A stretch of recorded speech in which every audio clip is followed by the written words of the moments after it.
다 찾으신 줄 알고 출애굽기 3장 1절부터 15절 같이 교독하실 때 제가 3장 1절 읽고 같이 교독하시도록 하겠습니다. 모세가 그의 장인 미디안 제사장 이드로의 양떼를 치더니 그 떼를 광야 서쪽으로 인도하여 하나님의 산 호렙에 이르매 여호와의 사자가 떨기나무 가운데로부터 나오는 불꽃 안에서 그에게 나타나시니라. 그가 보니 떨구나무에 불이 붙었으나 그 떨기나무가 사라지지 아니하는지라. 이에 모세가 이르되 내가 돌이켜 가서 이 큰 광경을 보리라. 떨기나무가 어찌하여 타지 아니하는고 하니 그때에 여호와께서 그가 보려고 돌이켜 오는 것을 보신지라. 하나님이 떨기나무 가운데서 그를 불러 이르시되 모세야 모세야 하시매 그가 이르시되 내가 하나님이 이르시되 이리로 가까이 오지 말라. 내가 선 곳은 거룩한 땅이니 내 발에서 신을 벗으라.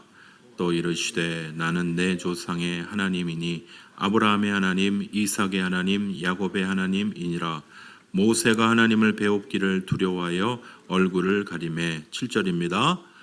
여호와께서 이르시되 내가 애굽에 있는 내 백성의 고통을 분명히 보고 그들이 그들의 감독자로 말미암아 부르짖음을 듣고 그 근심을 알고 내가 내려가서 그들을 애굽인의 손에서 건져내고 그들을 그 땅에서 인도하여 아름답고 광대한 땅 젖과 꿀이 흐르는 땅 곧 가나안 땅 아모리 족속, 브리스 족속, 히위 족속, 여부스 족속의 지방에 데려가려 하노라.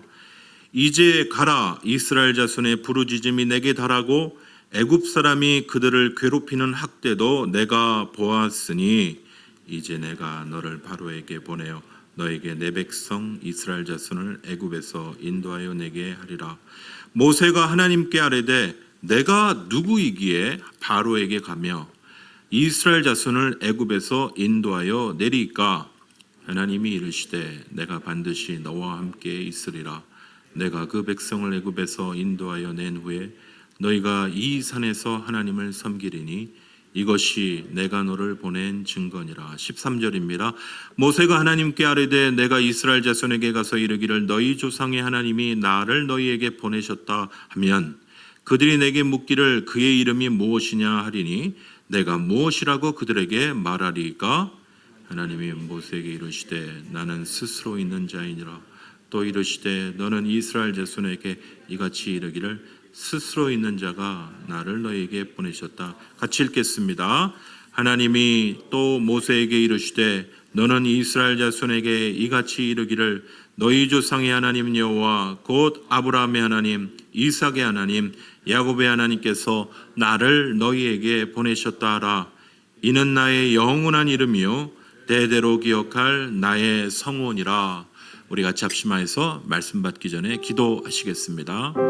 하나님 감사합니다. 오늘 8월 23일 귀한 예배 저희들 주업회 예배에 이렇게 하여 주심을 감사합니다. 오늘은 특별히 주일 예배를 영상 예배로 첫 번 영상 예배로 드리는 날입니다. 각처에 흩어져 있지만은 아버지 흩어져서 예배하는 사랑하는 주의 성도들 동일한 마음과 동일한 아버지의 은혜를 간절히 사모하는 마음으로 오늘 주님 앞에 기도하며 나아가오니 주여 오셔서 주여 주여 주여 오셔서 주여 오셔서 이곳에 오셔서 주여 우리의 부르짖음에 응답하여 주시오. 주여 우리의 간구에 응답하여 주시옵소서. 하늘에서 불이 내리는 하나님의 놀라운 불꽃을 아버지 하나님 발견하는 귀한 은혜가 주의 백성 주의 교회 가운데 있게 하여 주시옵소서.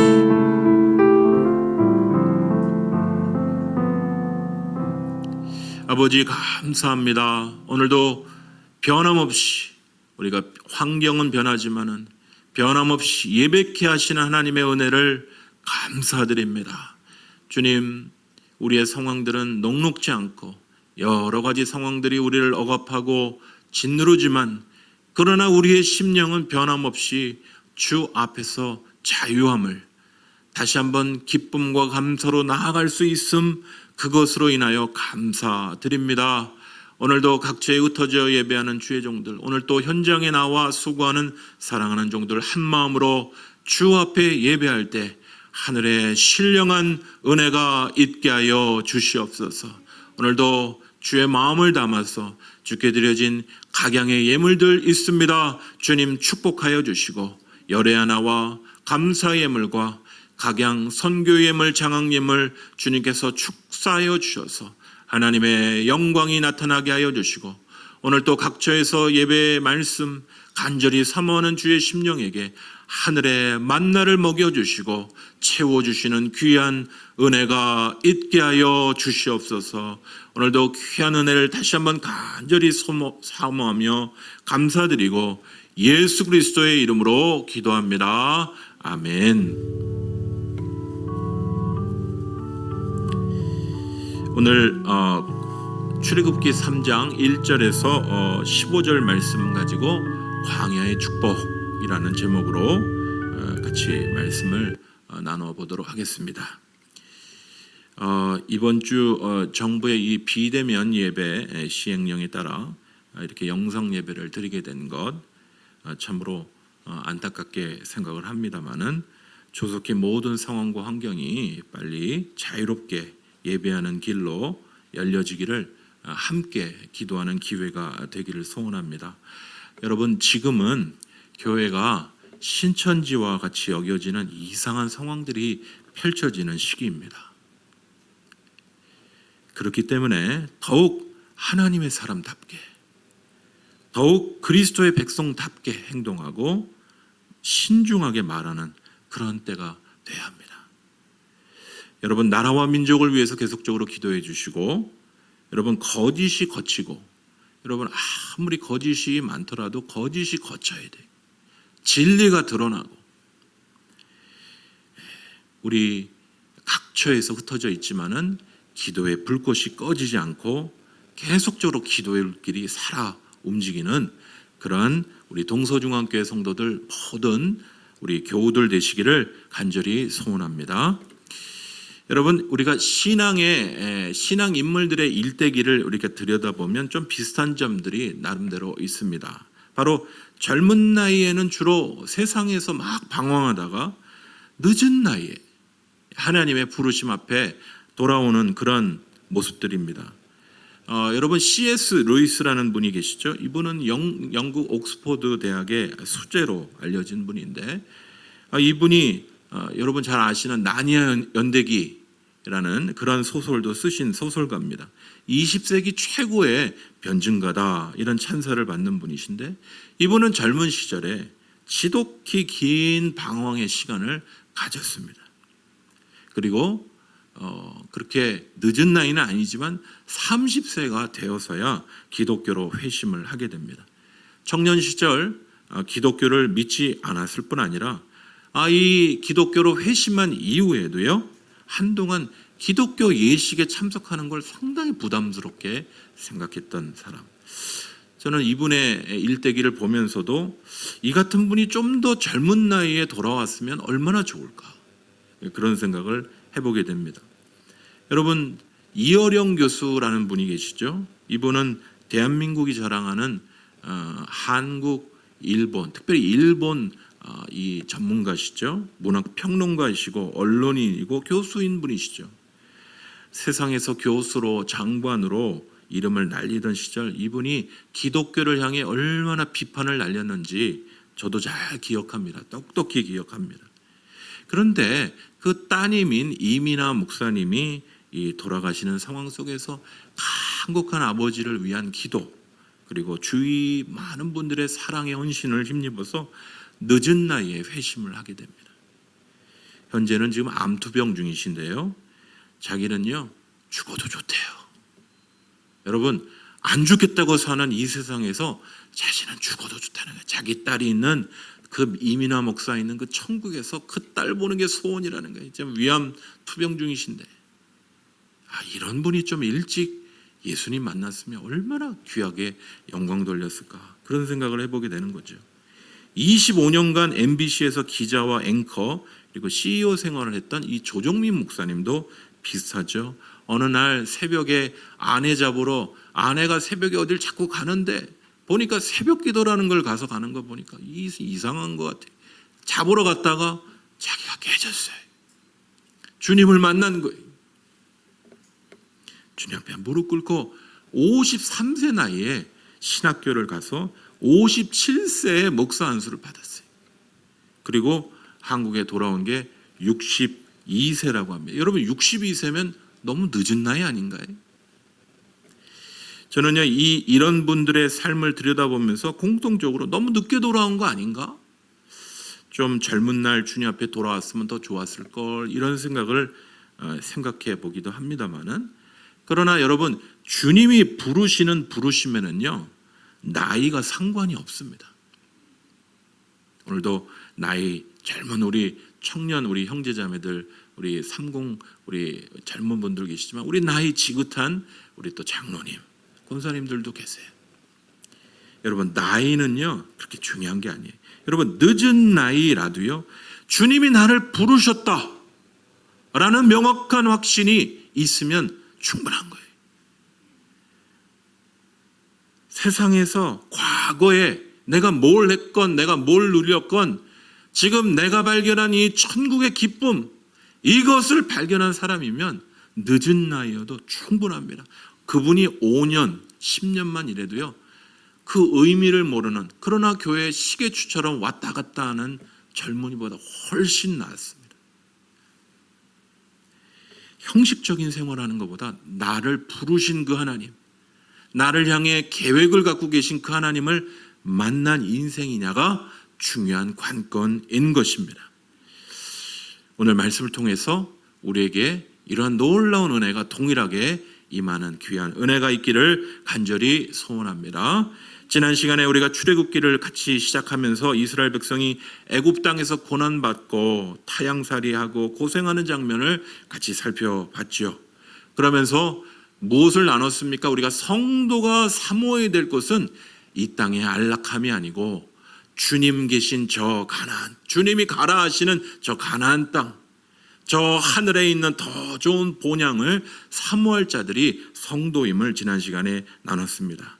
이 이스라엘 백성들이 부르짖어 간구하니 하나님께서 구원자를 준비하시는데 바로 모세를 준비하시는 과정 우리가 지난 시간에 2장 말씀을 통해 살펴봤습니다. 그가 어떻게 이집트의 바로 공주의 딸로 입양되는지를 우리 지난 시간에 살펴봤죠. 이런 모세가 이제 공주의 아들로 이제 장성하게 됩니다. 공주의 아들로 자랐지만 분명히 이 이스라엘 히브리인의 핏줄이라는 정체성을 잃지 않는 걸 보게 됩니다. 왜냐하면요, 이 바로 공주는 이 아기가 히브리 사람인 걸 알았어요. 그리고 히브리 유모를 데려다가 젖을 먹이게 합니다. 이게 참 놀라운 일 아닙니까? 바로 공주의 말입니다. 오늘 이 출애굽기 2장 6절에서 8절 말씀인데요. 제가 앞에 좀 설명을 달았습니다. 바로의 딸이 갈대 상자를 열고 그 아기를 보니 아기가 우는지라 그가 그를 불쌍히 여겨 이르되 이는 히브리 사람의 아기로다. 그의 누이가 바로의 딸에게 이르되 내가 가서 당신을 위하여 히브리 여인 중에서 유모를 불러다가 이 아기에게 젖을 먹이게 하리까? 바로의 딸이 그에게 이르되 가라 하매 그 소녀가 가서 그 아기의 어머니를 불러오니. 여러분, 이게 놀라운 일이에요. 히브리 출신의 남자아이를 지금 전부 죽이고 있는 이 상황에서 바로의 공주의 딸이 히브리인 출신의 아이인 줄을 알면서도 긍휼을 베풀고 뿐만 아니라 그 아기를 향하여 그 아기의 엄마, 그건 솔직히 몰랐겠지만 불러온 그 유모인 그 아이의 어머니, 그 아이의 어머니가 히브리인 그 아이의 어머니가 레위인이라고 이제 성경에 등장하는데요. 날마다 너는 히브리인이다. 알려주지 않았겠어요. 그죠? 그 유모의 영향을 받지 않았겠습니까? 이게 참 이 성경 곳곳에 드러나는 하나님의 거대한 손길이다. 이렇게 생각하게 됩니다.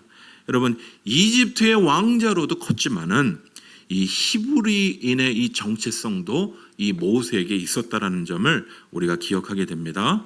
이 모세가 이제 장성하게 되죠.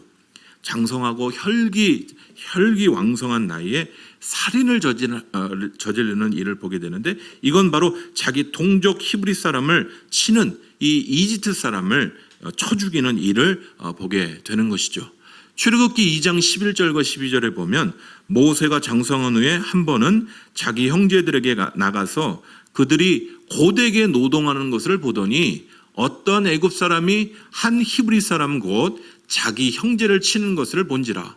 좌우를 살펴 사람이 없음을 보고 그 애굽 사람을 쳐 죽여 모래 속에 감추니라. 여기서 보는 모세는요, 분명히 이집트의 왕자이지만 히브리 사람의 정체성이 있어 보이죠? 자신의 동족을 불쌍히 여기는 마음이 있었던 걸 보게 됩니다.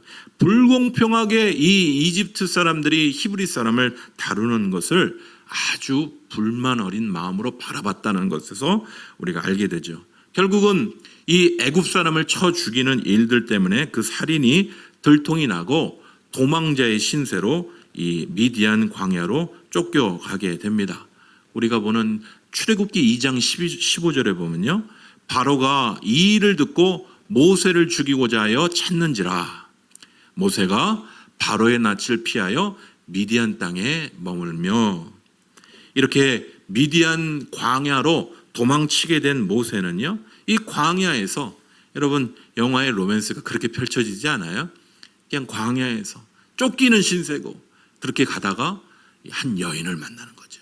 누구죠? 십보라라는 이 아내를 만나게 됩니다.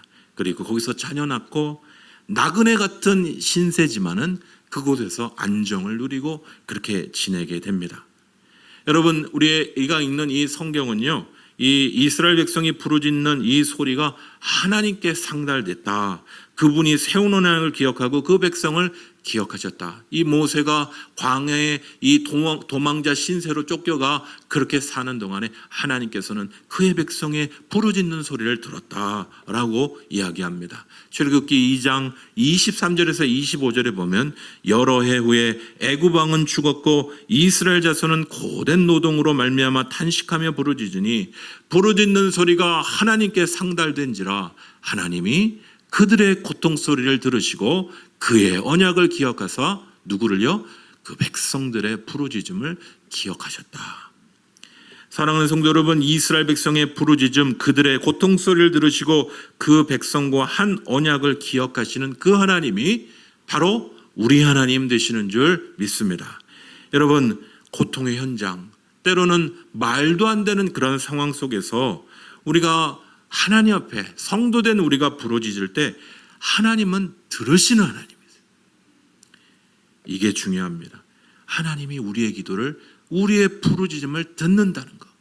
아까도 대표 기도로 기도하셨지만은 하나님이 우리의 울부짖음을 들어주신다. 원통합니다, 주님. 우리가 신천지입니까? 원통하죠.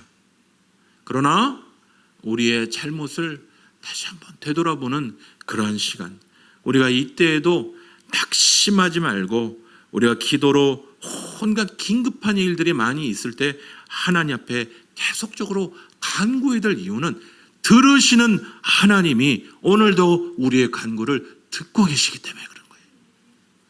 여러분, 각자의 자리에서 오늘 또 온라인으로 오늘도 예배 오셨던 몇몇 분들은 예배 못 오신다, 이렇게 돌아가시라. 참 안타까운 일입니다만 각처에서 우리가 하나님 앞에 기도의 불길이 주님 앞에 드려지는 우리 모든 성도들, 그의 백성의 고통의 소리를 들으시는 하나님께 기도하실 수 있는 주의 귀한 성도들 되시기를 간절히 소원합니다. 이제 우리가 출애굽기 3장으로 우리가 이제 들어가 보도록 하겠습니다. 지금 하나님이 뭘 하고 계신다고요? 바로 그 백성의 고통 소리를 듣고 계신 거예요.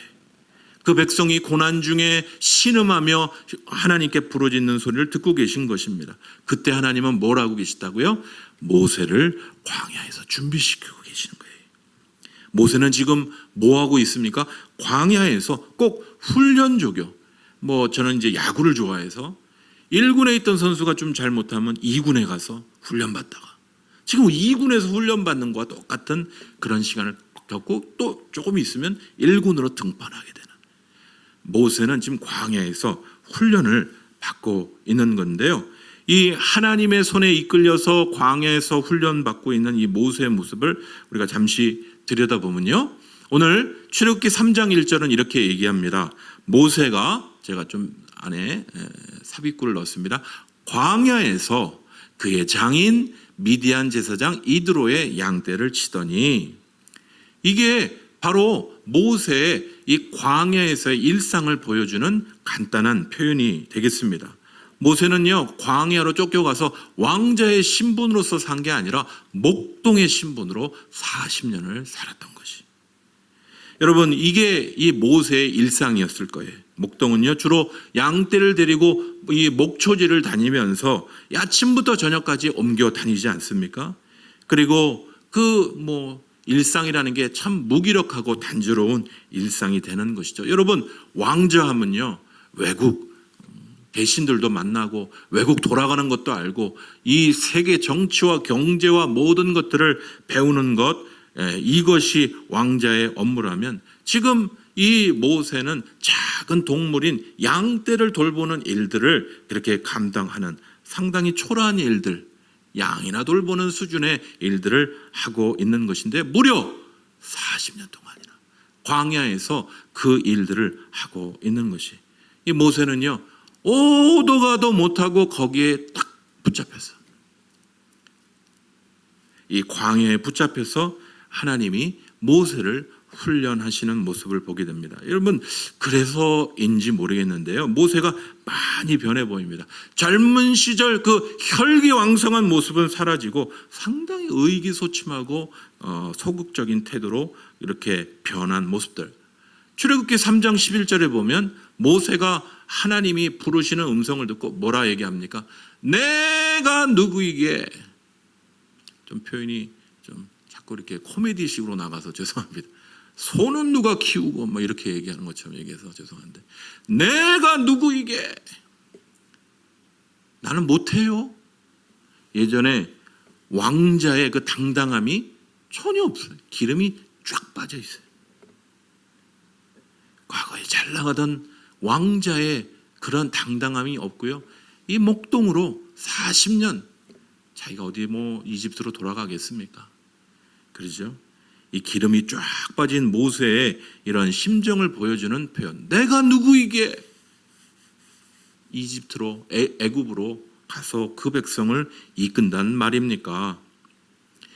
제가 아는 이 감리교 목사님 한 분이 계신데, 이분이 목사 후보생 그런 시절에 이 시골 사역지로 내려가셨다 합니다. 이게 이제 감리교는 이 목사 후보생 때 꼭 이 시골 목회를 꼭 해야 된다고 해요. 그게 목사 후보생 때 꼭 거쳐야 되는 과정이라고 합니다. 내려가 보니 교회는 성도도 거의 없어요. 다 나이 드신 분이고, 그러니 자주 예배당에서 설교를, 많은 사람들 앞에 설교를 하기보다는 주로 그분은 이 들판에서 별을 보고 설교를 할 때가 더 많았다, 그런 얘기를 하셨습니다. 그분이 캐나다에 있을 때 같이 교제하시던 목사님이신데, 이분이 훗날 그렇게 저희 교육자들하고 같이 그런 얘기를 하셨어요. 그런데 지금 이 많은 사람들 앞에 어떻게 보면 사람들이 선망하는 자리에 목회하는 것보다 그때 들판에서 하나님 사랑하는 마음으로, 순수한 마음으로 들판에서 별을 보고 설교했던 그때가 참 그립다고, 그런 우리 같이 교육자들 모이는 자리에서 그런 얘기 하시던 것이 생각이 납니다. 시골 목회하던 그 자리가 뭐가 그렇게 기억이 나서 그렇게 그것이 기억이 나겠습니까마는, 바로 그게 광야의 의미예요. 광야는 우리의 기름을 쫙 빼는 시간이에요. 우리의 힘을 쫙 빼는 시간이에요. 오늘 하나님은요, 광야에 이 널브러져 있는, 이렇게 뭐 하고 있었을까요? 양치면서 기름이 쫙 빠진 그 모세를 부르십니다. 꼭 타다 남은 그런 재와 같은 모세를 부르세요. 널브러져 있는 그를 부르셔서 불꽃과 같은 사역자가 되도록 그를 부르십니다. 그에게 엄청난 사명, 그의 백성 이스라엘을 이끄시는 그 지도자로 그를 부르시게 되는 것이, 오늘 출애굽기 3장 2절에서 5절은 여호와의 사자가 떨기나무 가운데로부터 나오는 불꽃 안에서, 이제 구약에서는 여호와의 사자가 하나님의 형상으로 그렇게 표현이 됩니다. 그래서 하나님이 나타나신 거예요. 하나님이 나타나셔서 떨기나무 가운데 타지 않는 그 불꽃으로 나타나셔서 그에게 나타나신 겁니다. 그런데 이 떨기나무가 이 불꽃이 사라지질 않는 거죠. 주님이 부르십니다. 모세야, 모세야 하심에 그가 이르되 내가 여기 있습니다. 이리로 가까이 오지 말라.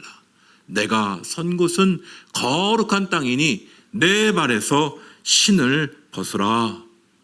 여러분, 내 발에서 신을 벗으라 라는 이 주님의 명령은 너 과거에 가지고 있던 그 어떤 것 다 버려놓고 이제 내 앞에 서라 라고 말씀하시는 겁니다. 여러분, 이 고대 근동의 이 신발은요, 이 벗어야 될 것입니다. 이 벗어야 집에 들어가요. 그래서 집에 들어가기 전에 신발을 벗는 거예요. 한국도 집에 들어가기 전에 신발을 벗죠. 서양은 좀 반대입니다. 서양은 집에 신을 신고 들어가죠. 그러니까 서양 사람들이 한국에 방문하면 이상한 거죠. 우리는 바닥이 깨끗하다 생각하는데 서양 사람들은 바닥이 더럽다고 생각합니다. 좀 우리나라 문화가 또 동양 문화로서 이스라엘 문화와 상당히 비슷합니다만은, 이 성경에서 자주 자신의 모든 걸 내려놓는다라는 의미로 자신의 신발을 벗기도 합니다. 여러분, 보아스가 룻과 결혼하려 할 때요, 이 우선권을 가졌던 친척이 있었어요. 그 친척이 자신의 권리를 내려놓는다는 의미에서 자신의 신발을 보아스에게 건네죠. 룻기 4장 8절에 권리를 내려놓는 거예요. 나 이제 그 여인을 내 아내로 들여올 그 의무를 나는 못하겠다. 권리를 넘기는, 그렇게 권리 포기의 의미로 신을 벗기도 하죠. 다윗도요, 압살롬의 반역을 피해 예루살렘으로 떠날 때 맨발로 걷습니다. 맨발이라는 건, 왕이 맨발로 걷는다는 건 자신의 권위를 다 내려놓는다는 뜻이에요. 성에서, 자신이 머물던 성에서. 여러분, 아까 찬양 부를 때 예수님이 십자가를 지러 골고다 언덕에 맨발로 걸어가셨다는 건 뭡니까? 왕이, 온 인간을 지으신 하나님이 맨발로 십자가를 지러 골고다에 오르셨다는 것은 무슨 뜻입니까? 오늘 신을 벗으라 라고 말씀하신 것은 내 모든 거 내려놓으라는 거예요. 예전에 왕자였던 거, 너의 경험, 혹은 40년 동안 목동으로서 무기력한 너의 모습 다 내려놓으라는 거예요. 나는 할 수 없어요, 나는 해요, 모든 것 주님 앞에 내려놓고 하나님이 부르시는 그 부르심 앞에 홀로 서라는 거예요. 오늘 하나님의 산 호렙에 서서 이 말씀을 받는 이 모세가 훗날 신의 산에서 하나님의 말씀을 그곳에서 다시 받게 되는 것이죠. 여러분, 모세는요, 이 떨기나무 가운데서 꺼지지 않는 불꽃으로 임하시는 하나님의 그 임재하시는 임재를 경험하게 됩니다. 여러분, 하나님은요, 이 모세를 향하여 오래 부르셨지만 오랫동안 기다리셨어요. 그가 다듬어져야 될 부분들이 있으니까 그를 다듬으셔서 하나님의 때에, 그걸 이제 카이로스라고 하죠. 하나님의 때에 그를 불꽃과 같은 사역자로 사용하시는 그 하나님의 부르심을 위하여 지금 모세를 부르고 계시는 거예요. 그리고 하나님을 앞에 사명을 받습니다. 오늘 우리 현장 예배에 참여하신 분, 우리 또 함께 영상으로 보시는 모든 분들, 우리 같이 한번 읽어보실까요? 출애굽기 3장 6절에서 10절입니다. 같이 읽겠습니다. 나는 내 조상의 하나님이니 아브라함의 하나님, 이삭의 하나님, 야곱의 하나님이라. 내가 애굽에 있는 내 백성의 고통을 분명히 보고 내가 내려가서 그들을 애굽인의 손에서 건져내고 그들을 그 땅에서 인도하여 아름답고 광대한 땅, 젖과 꿀이 흐르는 땅, 곧 가나안 족속 지방에 데려가려 하노라. 이제 내가 너를 바로에게 보내어 너에게 내 백성 이스라엘 자손을 애굽에서 인도하여 내게 하리라. 사랑하는 성도 여러분, 오늘 이 떨기나무에 서 있는 이 모세, 우리 사랑하는 성도 한 분 한 분의 떨기나무는 무엇입니까? 여러분, 우리가 이 떨기나무 불꽃에 하나님의 임재를 경험하듯이 우리가 하나님의 임재를 경험하는 때가 누구나 다 존재하는 것이죠. 모세는 어찌 보면 사명자로 부르시는 그것이지만 우리 한 사람 한 사람이 이 떨기나무에 꺼지지 않는 불꽃으로 임재하시는 하나님의 임재를 모두 경험해야 돼요. 여러분, 이 뜨겁고 강렬한 불꽃이 우리의 인생 가운데 없으면요, 이 놀라운 사랑과 은혜를 경험하지 못한 사람이 여러분 세상의 추운 비바람과 어려움과 우리를 향한 혐오와 반대를 넘어설 힘이 되는 거예요. 우리 안에 있는 이 예수 그리스도의 부르심과 그 불꽃과 같은 하나님의 부르심이 없으면 그걸 어떻게 이겨요? 예수 믿는다는데 반대하고, 예수 믿는다는데 교회 못 가게 하고, 예수 믿는다는데 혐오하는 그 많은 사람들을 어떻게 사랑으로 녹여낼 힘을 가질 수 있겠습니까? 우리를 부르신, 나를 향하여 놀라운 사랑과 놀라운 인내로 나를 기다리시고 나를 만나주시는 그 하나님의 사랑을 경험치 못한 자는요, 그걸 이길 힘이 없는 것이. 오늘 이 자리에 나와서 말씀을 듣는 사랑하는 귀한 성도님들과 또 온라인에서 하나님의 말씀을 듣는 사랑하는 주의 귀한 성도 여러분, 오늘 하나님이 타다 남은 재와 같은 나를 무기력해서 뭘 할지 뭘 할 능력도 없는 것 같은 나를 다시 하나님의 타오르는 불꽃의 사람으로, 새로운 인생, 새로운 소명, 새로운 비전의 사람으로 살아가도록 우리를 부르시는 이 부르심 앞에 우리가 누구나 다 서야 하는 것입니다. 여러분, 나의 인생은 이렇게 끝인가 보다, 그냥 광야에서 이렇게 끝인가 보다. 모세를 부르셔서 그를 불꽃과 같은 사역자로 세워주시는 그 하나님의 불꽃과 같은 은혜가 사랑하는 모든 성도 한 분 한 분 가운데 있으시기를 간절히 소원합니다. 여러분, 금요기도에 우리가 예수님의 비유를 잠시 나누는데요, 마태복음 13장 44절에서 46절 말씀해 보면요, 예수님의 비유는 이런 비유가 있어요. 이거 넘어갔군요. 마태복음 13장 44, 46. 천국은 마치 밭에 감추인 보화와 같으니.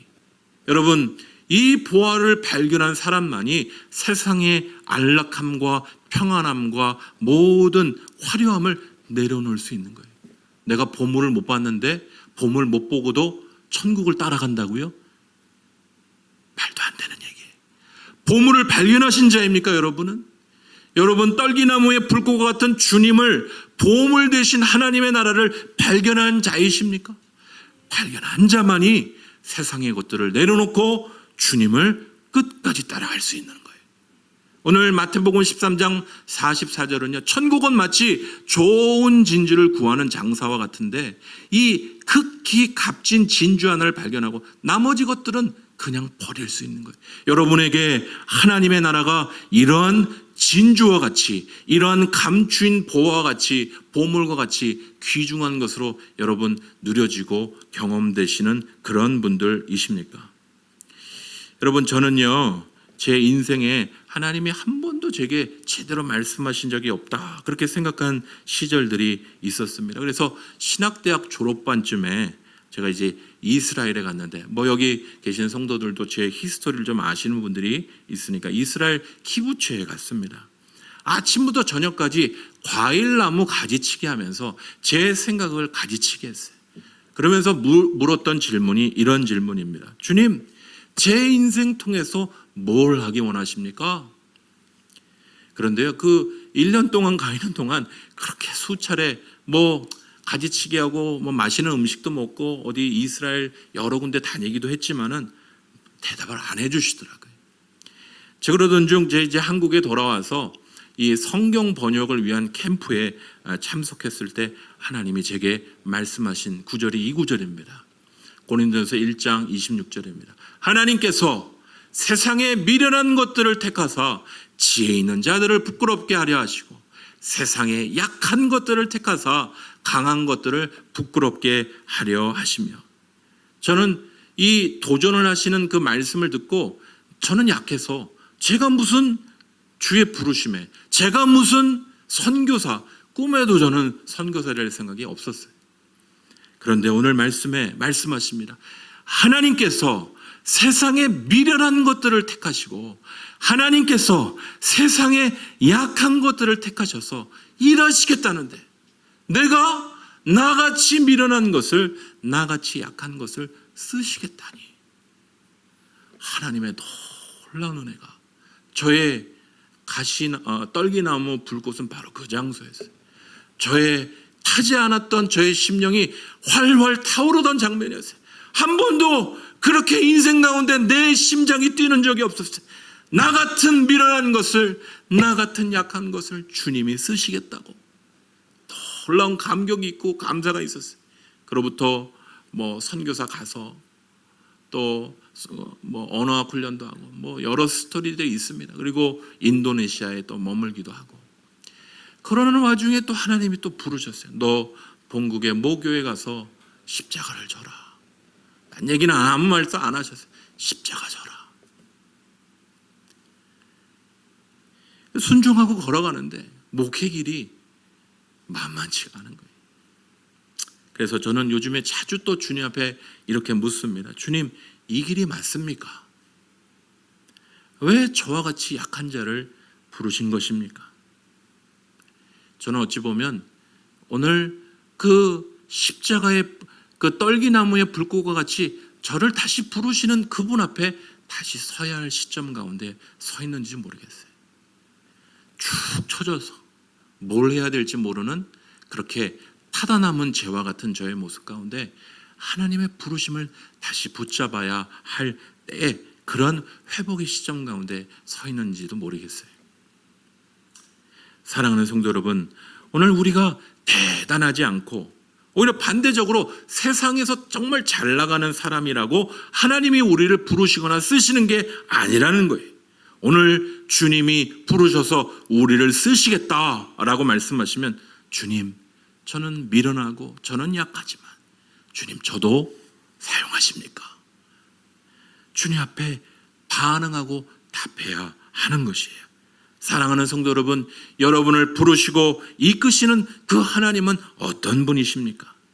우리의 삶이 피곤하고 괴롭고 정말 이 길을 내려놓고 싶더라도 그 떨기나무에서 타지 않은 불꽃과 같이 나의 심령 가운데 나를 움직여내는 그 부르심이 있으면 결코 포기하지 않는, 여러분, 그 소명의 불꽃, 우리를 부르신 그 불꽃이 여러분 가운데는 있으십니까? 여러분, 이 혼란한 시기에 우리가 더욱더 우리가 붙잡고 의지해야 될 것은 바로 하나님 앞에 이 부르심을 붙잡는 주의 성도들이 되어야 할 줄 믿습니다. 말씀을 정리하도록 하겠습니다. 사랑하는 성도 여러분, 예수님은요 광야에서 40일 금식을 하시며 시험을 받으셨어요. 근데 이 40일 금식 동안에 철저히 자신의 능력과 실력을 보이신 게 아니고 오직 무엇이요? 말씀만 붙잡았어요. 말씀으로 이기셨습니다. 말씀대로 순종하셨던 것입니다. 사랑하는 성도 여러분, 우리가 천국을 향하여 걸어가는 주의 성도들로서 우리가 광야의 길을 걸어가면서 주님 앞에 검증받아야 될 한 가지는요, 말씀만 붙잡고 우리가 어떻게 살아? 말씀만 먹고 우리가 어떻게 살아? 돈도 벌어야지, 여러 가지 일도 해야지. 그게 아니에요. 하나님의 백성은 말씀대로 산다는 것, 우리가 광야에서 하나님 앞에 검증돼야 될 바로 광야 학교 첫 번 수업인 거예요. 계속 말씀으로 우리가 살아가야 돼. 사랑하는 성도 여러분, 우리가 지금 전혀 예상치 못한 광야의 시간을 걷고 있는지도 모르겠습니다. 그래서 빨리 이 시간 빨리 지나가라 그렇게 기도하고 있는지도 모르겠습니다. 그러나 광야는요, 우리를 다시 원점에서 되돌아보게 하는 그러한 시간이 됩니다. 우리를 다시 되돌아보게 돼. 내가 믿음이 있었나? 내가 신앙이 있었나? 여러분, 광야는요, 뭐 도구도 없어요. 뭐 의지할 것도 없어요. 오직 하나님의 은혜만 바라봐야 될 시간이 광야의 시간이에요. 하나님 도우시지 않으면 살 길이 없어요. 하나님이 만나와 메추라기 갖다 주시지 않으면 죽는 곳이 광야예요. 날마다 내가 하나님 의지하고 신뢰한다고 하지만은 우리 30 아빠들 잘 아시지만 먹고 사는 게 만만치 않잖아요.